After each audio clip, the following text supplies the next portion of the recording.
There is a controversy brewing over public money being spent for the private good. At issue, the Massachusetts Highway Department recently cut down some trees along I-93 so that drivers could see a private company's sign.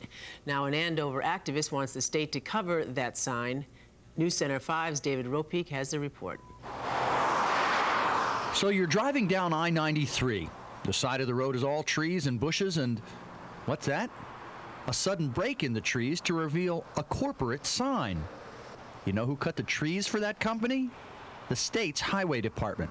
That's right, your tax dollars at work. It gave the impression that a private company was being served by taxpayers' money, and we took the appropriate steps, and we took disciplinary action against the people that did make this mistake.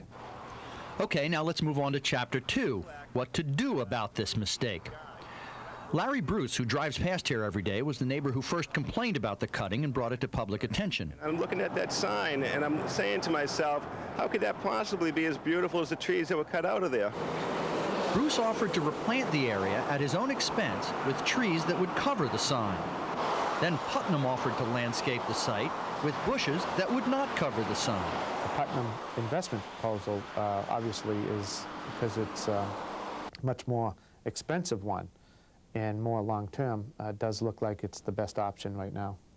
I'm looking at a man-made sign. I'm looking at commercialism. I don't like seeing that. I'd rather see the trees that were there.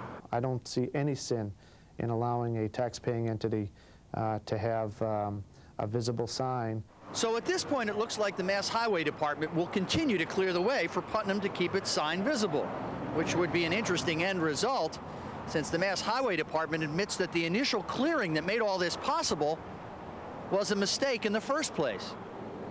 In Andover, David Ropeek, News Center 5.